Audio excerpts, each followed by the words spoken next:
Hey everybody, I'm Jesse, and welcome to another edition of Gen X Thinks Live. It's Saturday morning here in Florida, 4 o'clock, and I'm going to start off by talking about a movie I just watched, Big Trouble in Little China, and it's a cult classic now. It was a real bomb when it first came out. I think it was 86. It bombed in the movie theaters. And I like going on IMDb and looking at the trivia and stuff and of movies that I watch sometimes, most times. And in the trivia there, it said that Big Trouble in Little China bombed because the studio didn't know how to market it, right? They didn't know what it kind of was about mostly, and what category. It didn't fit in a specific genre, and it wasn't a trope. It didn't, they didn't make the standard taglines for it and all that. But for that reason, they didn't market it very much at all. So nobody really knew it was coming out, and then so nobody went to see it. And we had quite a few movies like that back then, what we call cult classics, and Big Trouble in Little China was one of them. And I was watching it, and it's really, as far as special effects and stuff, they did a pretty good job on it, because all of the lightning and stuff. It's got a lot of lightning through it, and it's traveling along that guy's body. I forget the guy's name now, and he shoots lightning and stuff. And I also read in the trivia that that's where they got I got the word Full Metal Jacket in my, I need to do my, there we go. But that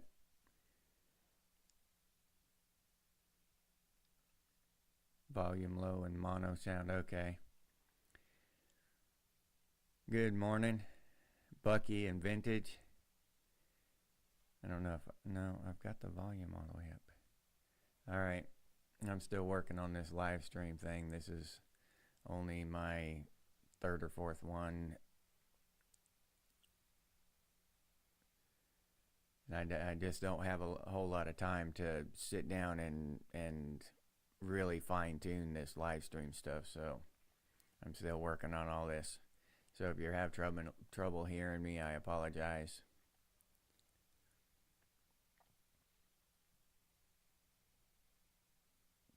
But yeah, we had a lot of cult classics back then. The Thing was another. I think John Carpenter did The Thing, where they were up in the North Pole in the Arctic, and that alien could imitate other people, and even a dog, I think. And that was a box office bomb. But a lot of these movies, they came back in the rental market, the VCR and DVD. A lot of people rented them there, so they had a lot of success in that market. And it's almost never bomb at the box office just because they're bad movies. Blade Runner is a perfect example of that. Blade Runner bombed at the box office, but it is a great movie. And The Thing is a great movie. But they performed poorly at the box office. But after they got into video, then people started renting it, and then they started talking about it, and everybody else started renting it because people were talking about it, and then it became a cult classic. So a lot of these box office bombs can be good movies, and we had a lot of we had a lot of examples of that in the 80s. We had quite a few cult classics come out in the 80s. Now I've got The Princess Bride is another one. That's just a fantastic movie. that didn't kill at the box office, you know. But and it's almost never due to the fact that it's just a bad movie. And sometimes bad movies do great at the box office. They're outstanding. They make, you know, hundreds of millions of dollars, and they're garbage, but people go see them. So it's really weird. It seems like that the best movies would make the most money at the box office. But if the '80s taught us anything, it's that the best movies don't always make a lot of money at the box office. Lake, no, vintage said the same thing. I don't know how to.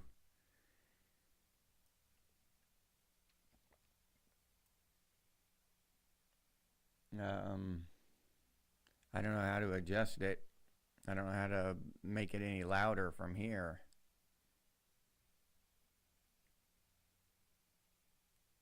I'm looking.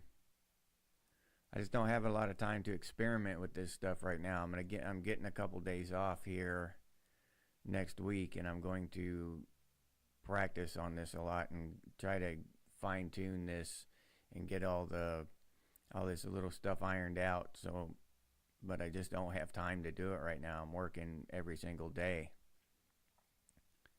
I'm going to work here in about an hour. So yeah, you just have to bear with me on this one. Hopefully next Saturday I'll have had time and I'll be able to iron out some of this stuff.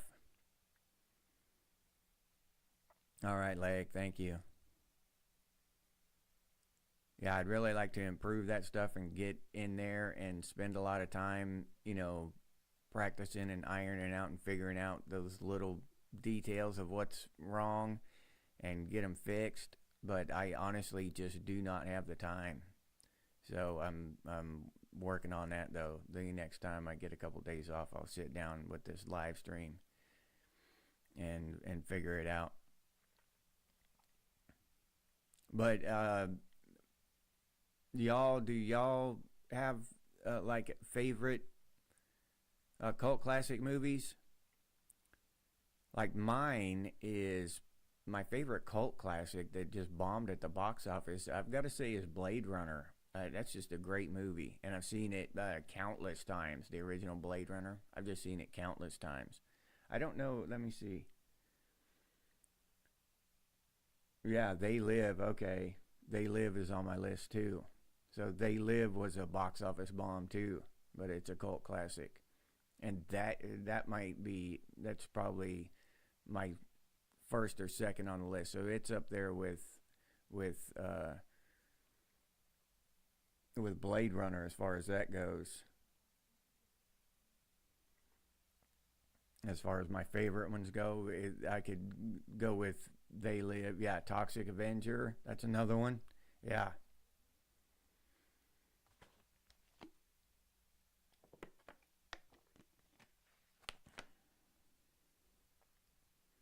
but it's just surprising to me how many of our favorite movies just really bombed at the box office, and it wasn't due to the quality of the movie in a lot of the time. Just that the the movie studio didn't want to put a lot of money into marketing, or they didn't know how to market it, or they put it out at the wrong time. Like in the case of Big Trouble in Little China, it came out just before Aliens, the second Alien movie, and that was just a mega box office monster. So that really killed it. Even if people were going to see it, as soon as Aliens came out, everybody quit going to see everything else and they went to watch Aliens. You know what I mean? Game over, man.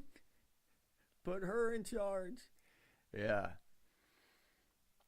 but those kind of reasons are bigger factors in the when you factor in whether it was a box office bomb or not, and how much money it made, how the movie studio treated that movie. So that's why we have a lot of great cult classics from the 80s, because those studios, they didn't know what to do with the movie, or when to put it out, how to market it, and they didn't want to spend a lot of money in marketing. And it turned out that they really missed out on opportunities to make a lot of money, by being too uptight and not knowing what the hell was going on.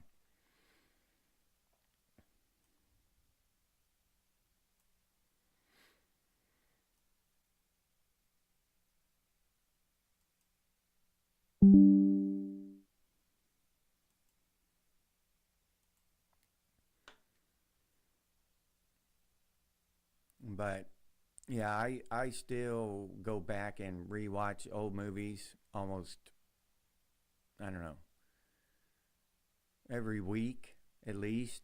I'll watch an old movie, or several. And sometimes my wife actually gets upset with me because I'm watching old movies constantly. And she likes watching, yeah, she likes some old movies, but not on the same level that I do. Because she gets sick of watching swords and and lasers and shit. So yeah, but yeah, I go back and I'll re just as soon as it gets fresh off my mind, I'll rewatch, possibly rewatch an old movie. It doesn't have to be very long, you know. Like I'll watch They Live and Blade Runner, and probably a couple times a year. Uh, Red Dawn, I'll watch that one a couple times a year probably. The old Rocky movies, but sometimes when I watch the Rocky movies, I like to have Rocky Fest and just watch them all the way up to four. I don't watch anything beyond four. They just get worse. The five is pretty bad. I don't like any of the newer ones. The newer ones are probably in the '90s and past, you know. But I like I like the I like the Rocky movies up to four. I like the First Blood. I watch that a few times a year. I don't really like the Rambos though. The sequels to First Blood. I don't like any of those. Any of the Rambos. I just like First Blood. Rambo is okay. It's just not one of my. Any of them aren't up there in my favorite movies. But First Blood is one of my favorite movies.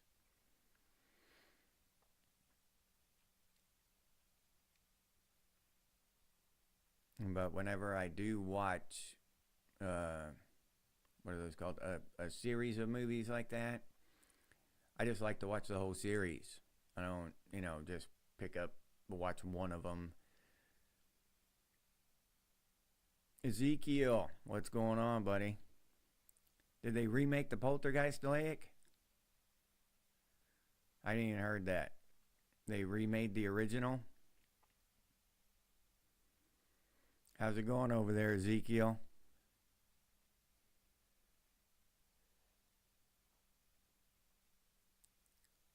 But I try to watch some of the newer movies. I still try. It's just a lot of times I don't pay for new movies. If they're on streaming, on a streaming channel like on Netflix or something, I'll give them a shot. I'll put them on there for 5 or 10 minutes to see if it's any good, if it looks like it's going to be any good, and then if it's not, I'll change it. But I don't normally buy new movies. If I buy a movie, I'm gonna get a DVD of it and purchase it for good. And I don't just buy random movies like that. New movies that just came out. Oh, they kind of made it. Lake. That's good, Ezekiel. Glad to hear it.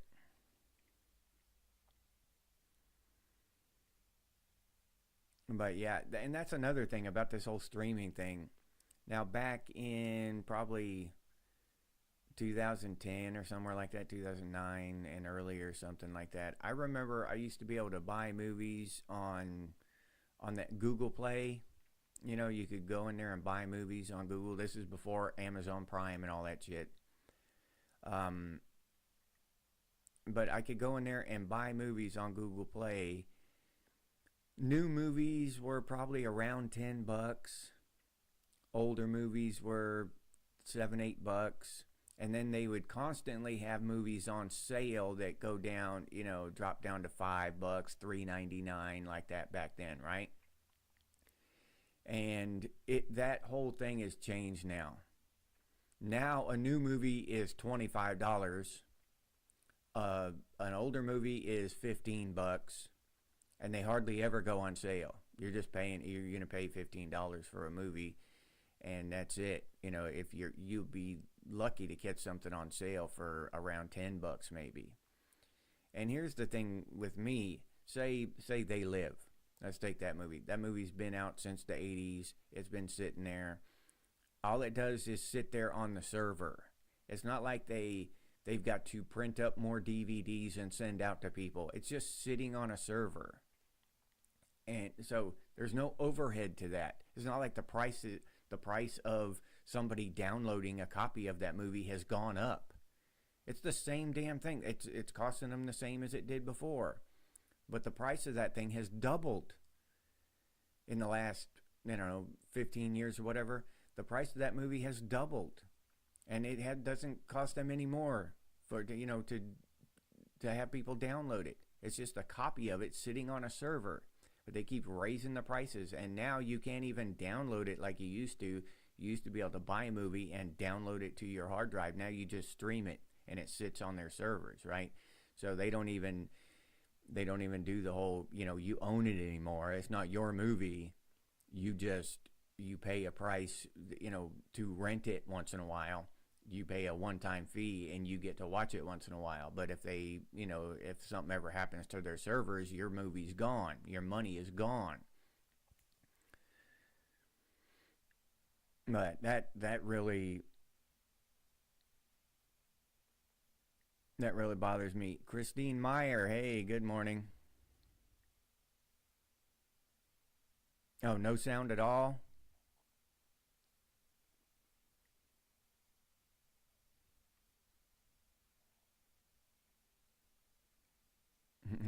Yeah. Yeah, some people vintage, some people they want you to like or believe the same thing that they like or believe, and it's just a weird thing people have. Yeah. It's an idiosyncrasy.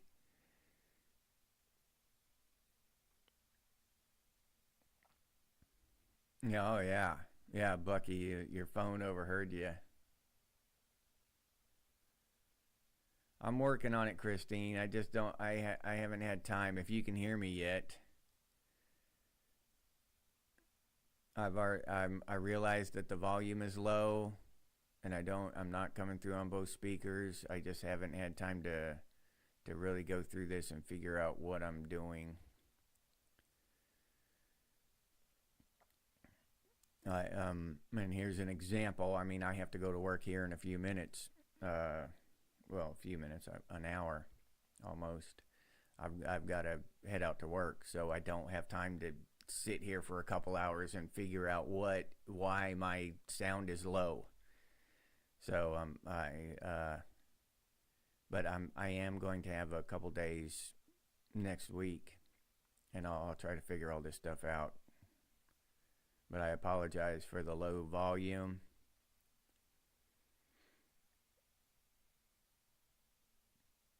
It's just this live streaming is just a completely different animal than the just making recordings, because if something's wrong, I can check it, and if I don't like it, I can either edit it out or redo it or whatever, And with this though, I just got to trust this software on here and hopefully it does it right.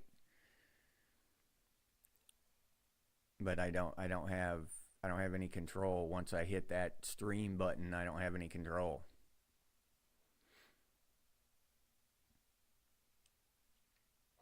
But yeah, that whole thing with the movies, and that goes back to the thing I talked about a few weeks ago with, with us owning stuff. We don't own stuff anymore. Movies, music, books, audio books, all this stuff. Oh yeah. All right, Lake. Yeah, number one Gen X movie.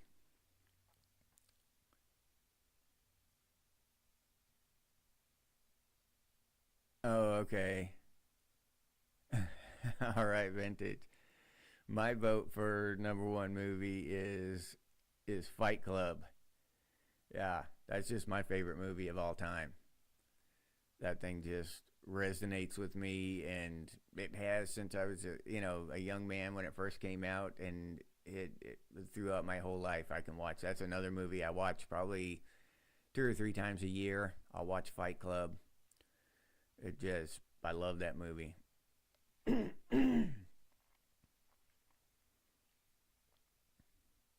Yeah, sometimes I forget vintage that you're on the bottom half of the planet.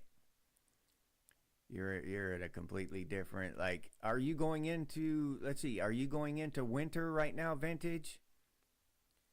Is winter starting, or has it started already? The seasons are completely backwards too, right?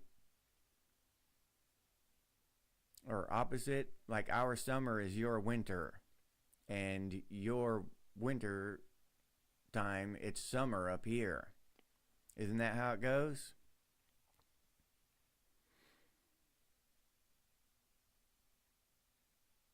Now that's another argument against flat Earth, because it just makes sense that when the sun is shining on us up here, then vintage is down there in the shade, in the dark.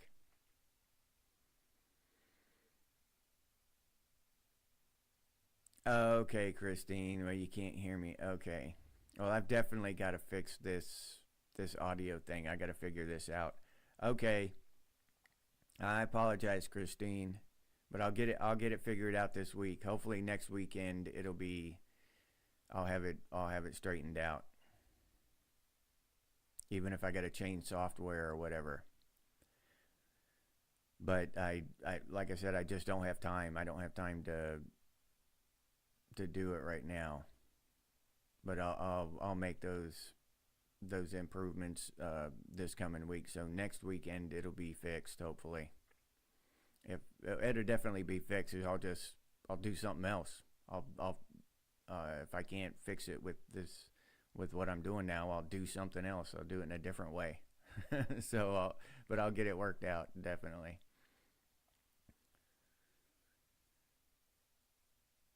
So what's your vote for number one Gen X movie, Lake? What movie do you think should be the number one Gen X movie? Ferris Bueller's Day Off. There could be an argument for that one, and Breakfast Club. Those are probably the two other ones that stick out in my mind as purely Gen X.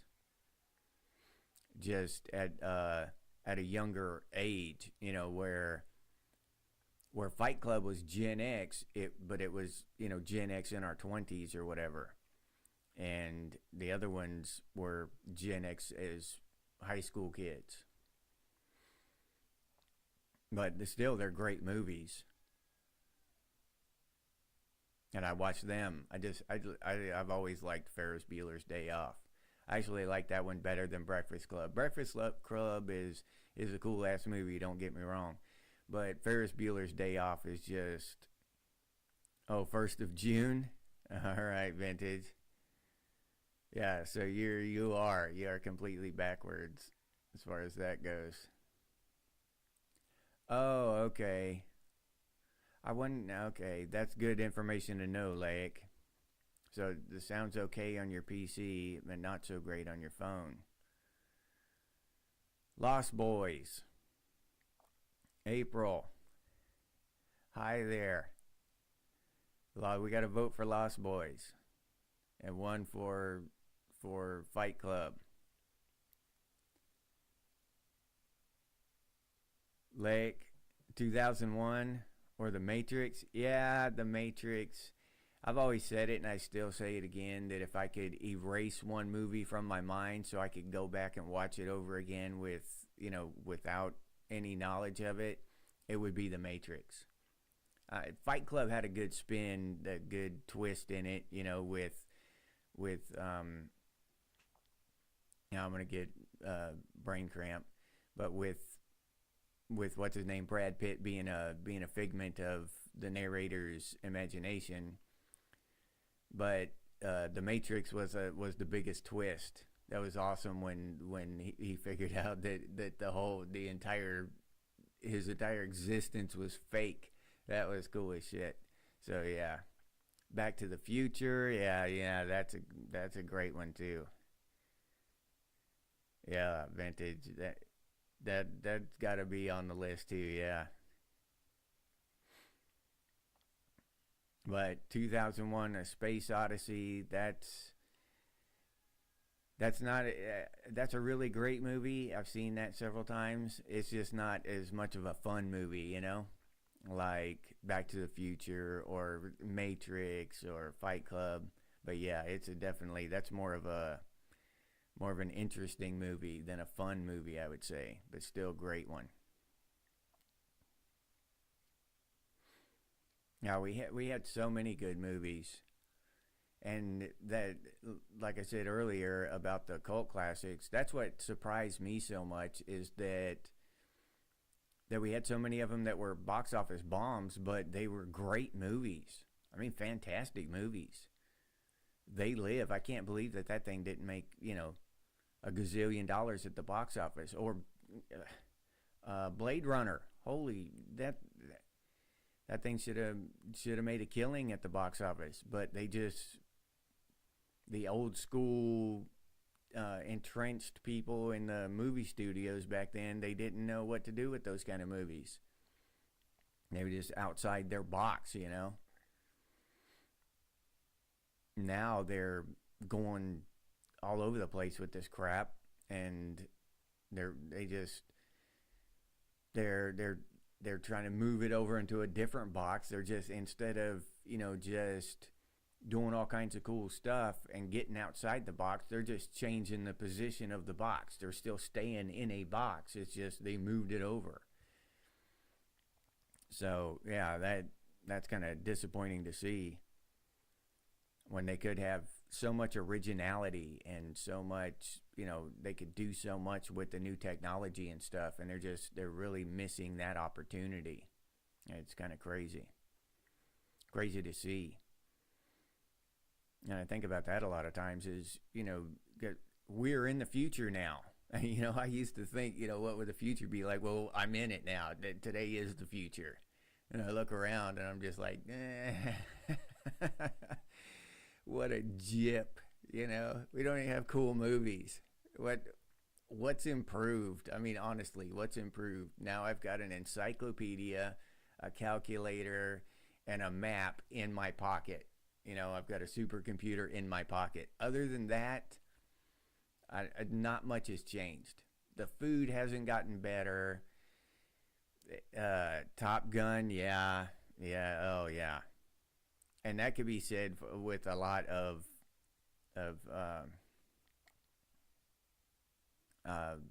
Tom Cruise's movies back then. Top Gun, Days of Thunder, all of those kind of action movies he did.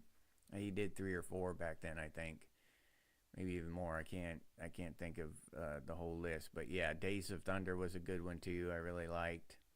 It wasn't as good as Top Gun, but still it was damn good. Animal House. Yeah. And National Lampoon's Vacation. That shit was awesome. Chevy Chase and all those guys. They had that group of guys. And they seem to do that with comedies. They'll have a group of guys that make movies together, like Chevy Chase and Dan Aykroyd and all them guys from Saturday Night Live. They made movies together. Ghostbusters, another just great classic. And then it went on, it was Adam Sandler and his group of guys. Remember, what was that called? I almost said old school, but that's not the grown ups. Grown ups in those movies. Um, Adam Sandler had his group of guys, his group of friends that he made movies with. It was just the same group of guys, and they would go and make movies together. That's kind of really cool thing. Yeah, I really like that. Yeah, Mike. Yeah, it's a Jip. The future is a Jip.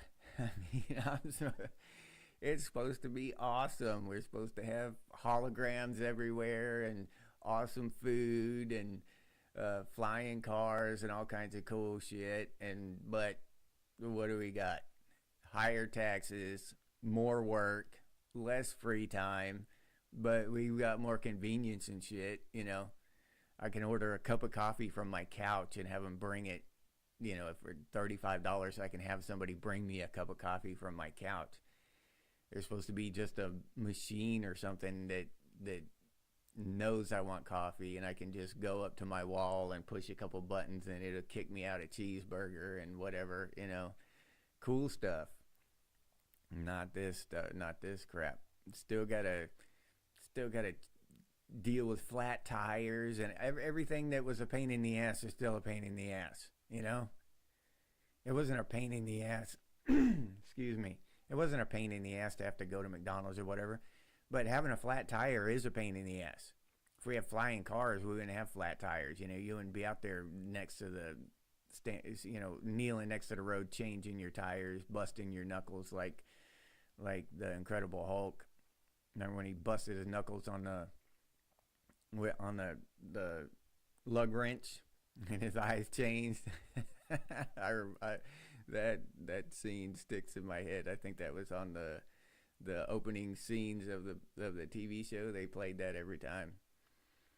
But yeah, there's so much I thought would be better, that so many things I thought we wouldn't have to worry about anymore, but they're still here.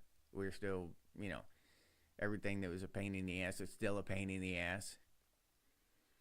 It wasn't that much of a pain in the ass to have to get up and cross the room to change the channel or to look something up in the encyclopedia. That wasn't that big a deal. But all the real shit that's still a pain is still a pain.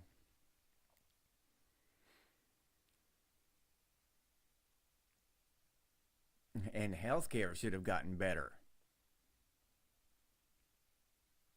Yeah, Blazing Saddles. Yeah, that kind of shit. Yeah, that's the kind of comedy that pushed the envelope. They pushed the envelope on inappropriate and stuff. Those kind of comedies, and all of Eddie Murphy's comedies. I love those. Eddie Murphy was my favorite actor back then. 48 Hours, Beverly Hills Cop, all that stuff. I just love those.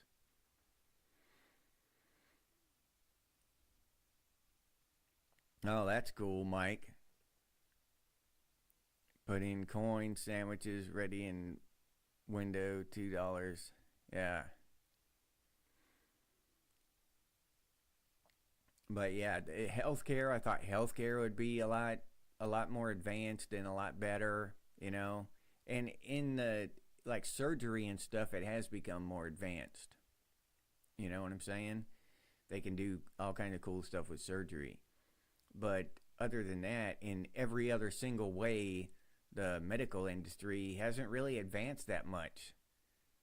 I mean, that now they're just got a pill for everything. I mean, literally everything. They've got a pill for it. And I don't know. I don't like that. I would rather them actually heal the shit and fix whatever's wrong, instead of just imagine if a mechanic or any other trade like that, you know, if you called a plumber and said, "Oh, I got a leak," yeah, okay, here's this, gives you something, some little thing.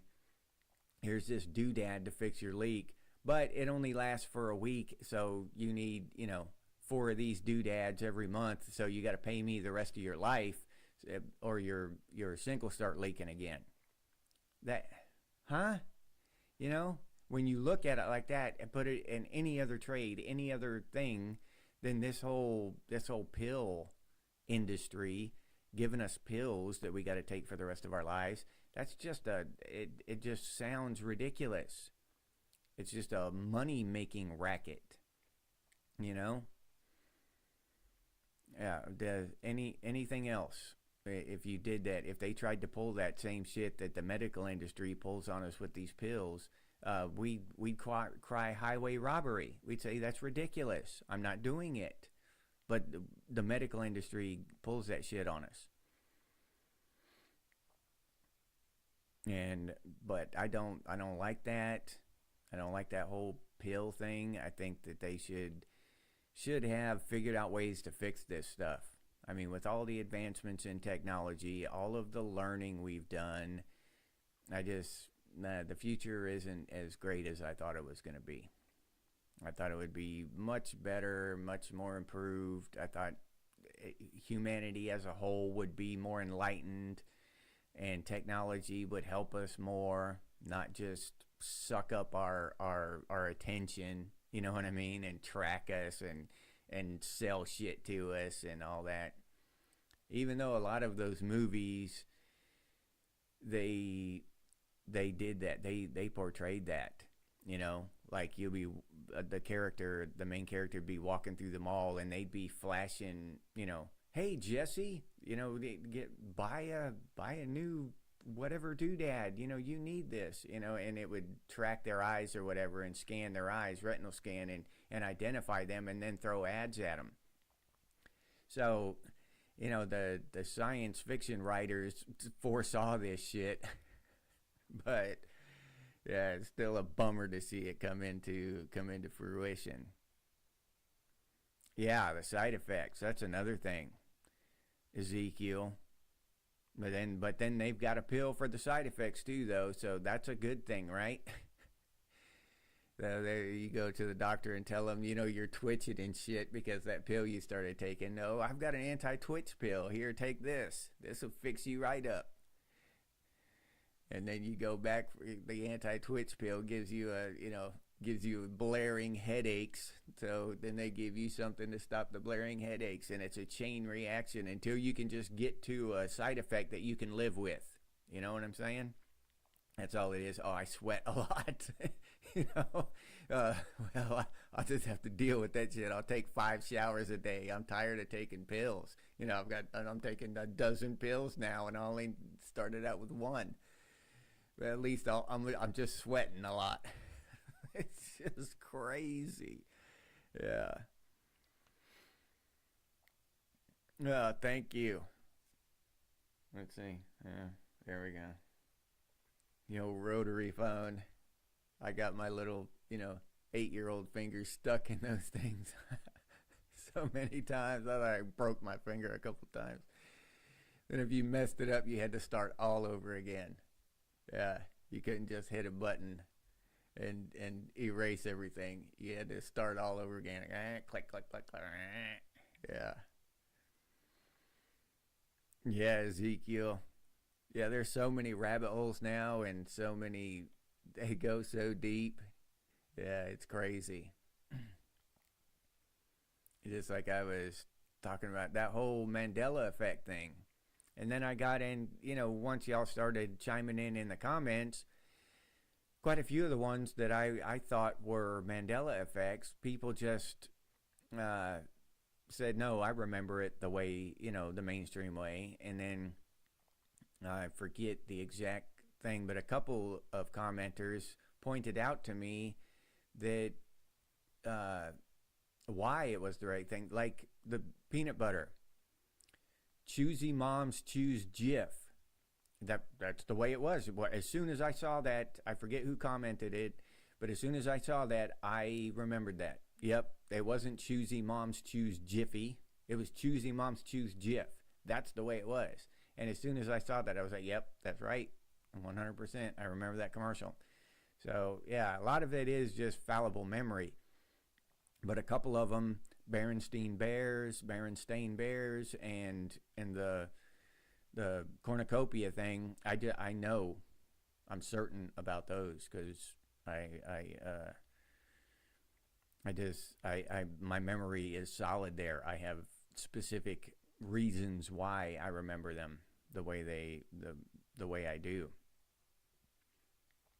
But yeah, but the whole Mandela effect thing, that's a whole nother rabbit hole. There's so many rabbit holes, and I attribute all these rabbit holes to the fact that the government is so shady, right? They've always been shady. They've always done shady shit. They've always, hide stuff from us. We've had Area 51 my entire life. And never, not once, have they come out and said, this, hey, everybody, this is what's happening in Area 51.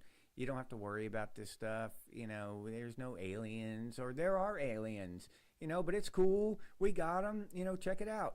This is what we're doing. Nobody can come in here and find, see the details, but hey, we've got some aliens here. Why not do that?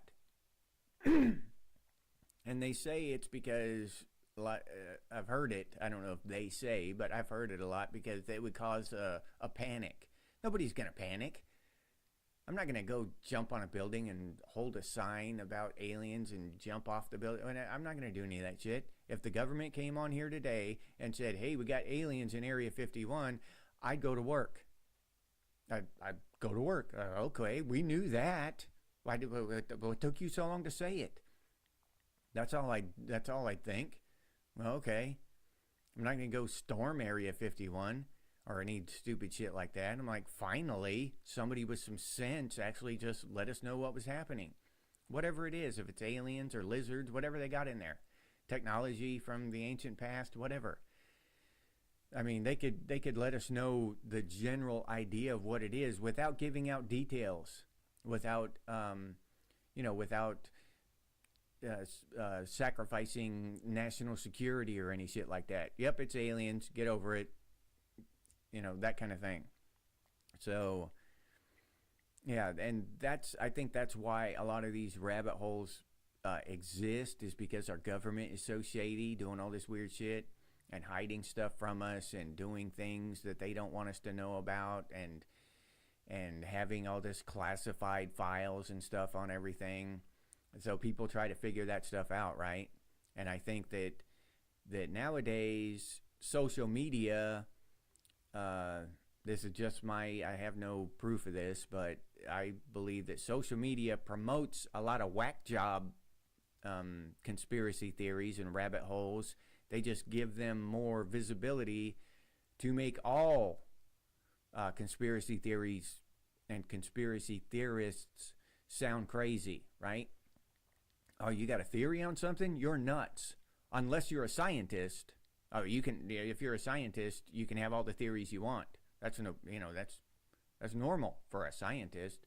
But if you're a golf course technician or a mechanic, or you don't have any right to have a theory. You're not allowed to have thoughts or opinions on something that you don't have proof of. Now, scientists can walk around and talk about shit and they have absolutely no proof of, and they get backed by the government as long as they're saying the right thing, They get backed by the government, they get grants and funding and all this stuff, but let some airline pilot or some stewardess or something have an opinion on that kind of shit, and they're a conspiracy theorist, they're a kook, they're wearing tinfoil hats and stuff, right? So it's crazy. All right, Lake. We'll see you tomorrow, hopefully. Yeah, Rusty. Nothing to see here. Move along. Have a good one, Lake.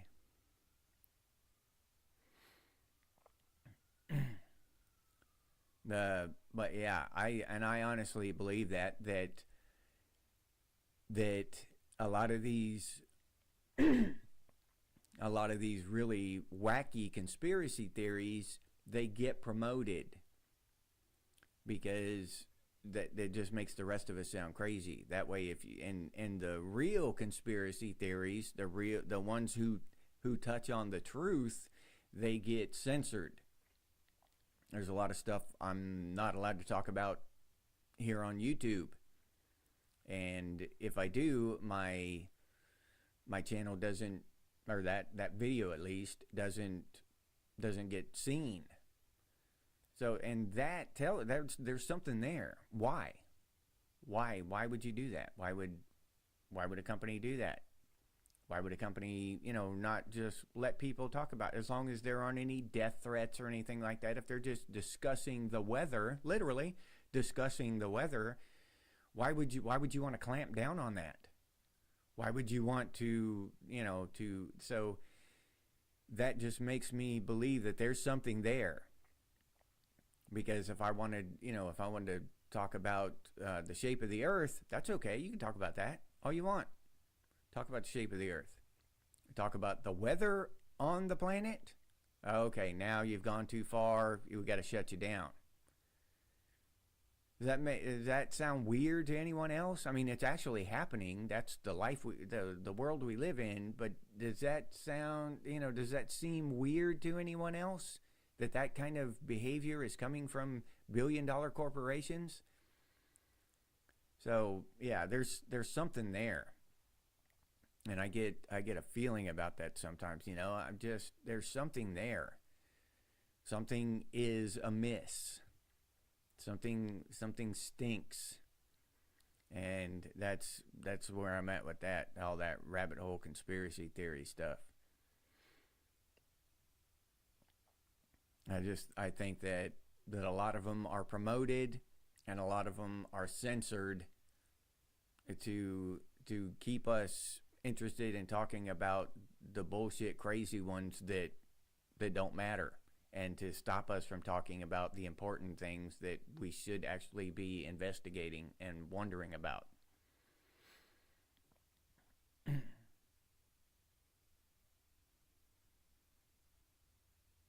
the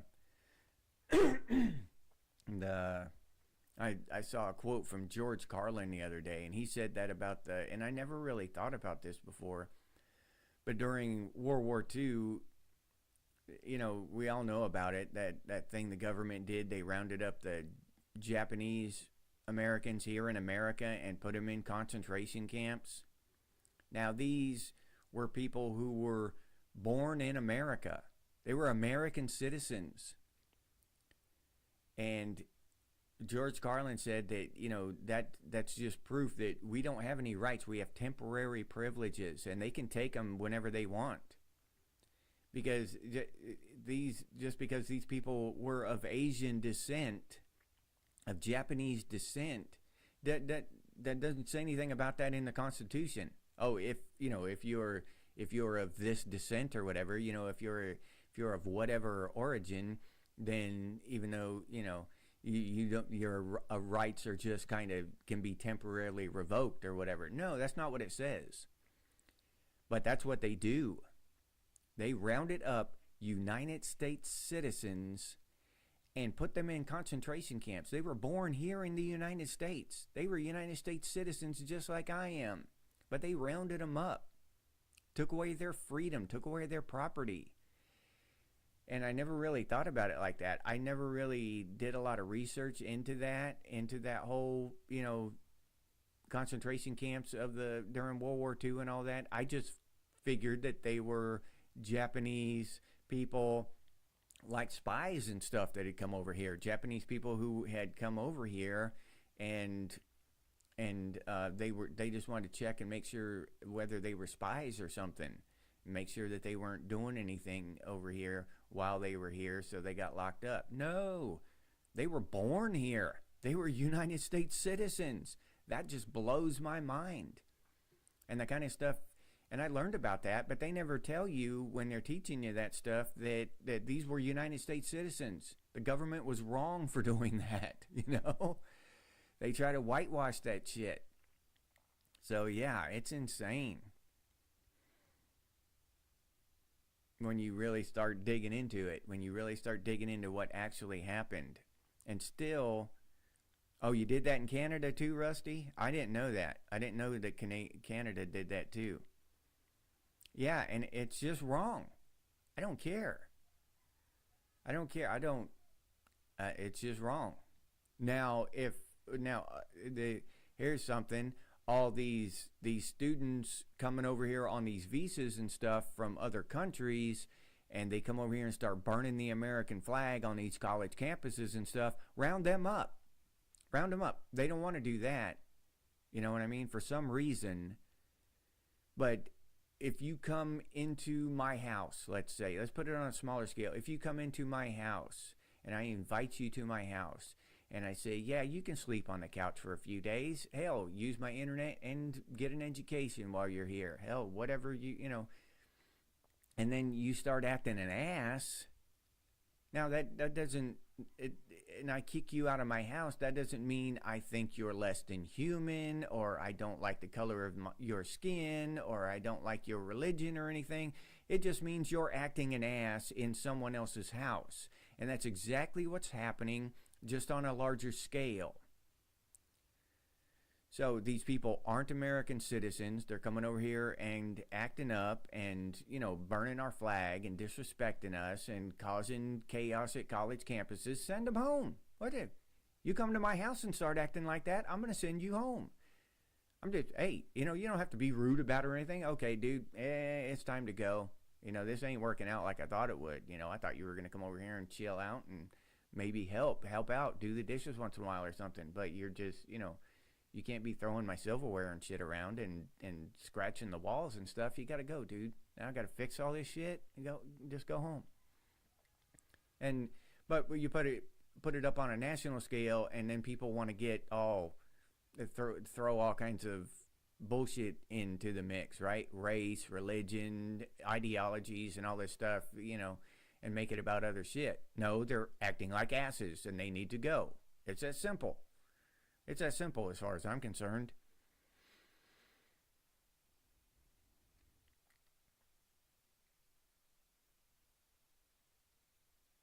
No. Yeah, but that whole thing, but that's the thing that's going on now with the you know, the students protesting on college campuses.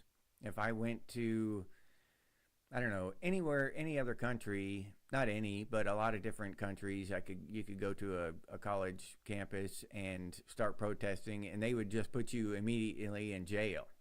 They would, you know, you get locked up, and no telling for how long, actually, right? They just throw your ass in jail, and you maybe be able to talk to your lawyer one day. Maybe you might get a lawyer one day, but they just lock your ass up. So all of it, it's a big double standard on the world that the world has. Now they'll come over here to America or any Western civilization country and act the ass, right? But if we go over there and do that same shit, well, we'll get beheaded, we'll get incarcerated, all kinds. They're not having it over there. They're not having us go over there and act ass. You know, they're gonna stop that shit. They're not having Westerners come over there and start, you know, disrupting their peace. They're not going to put up with it. But we're supposed to put up with it when they send people over here and start doing that. I don't like a double standard. If it was like that all over the world, okay, that's fine. But I constantly hear stories of people going over to another country and Americans and just getting locked up for some petty shit for, you know, 30, 40 years. And, or life, just never see freedom again because they did some weird petty shit over there that just is meaningless over here in America that they could just, you know, do every day. But they go over there and do it, and they get destroyed, their entire lives taken away from them. So that kind of double standard just doesn't sit well with me. If that's gonna be the standard, then it should be the standard across the world. If they come over here and screw up, then at the very least they should be sent home.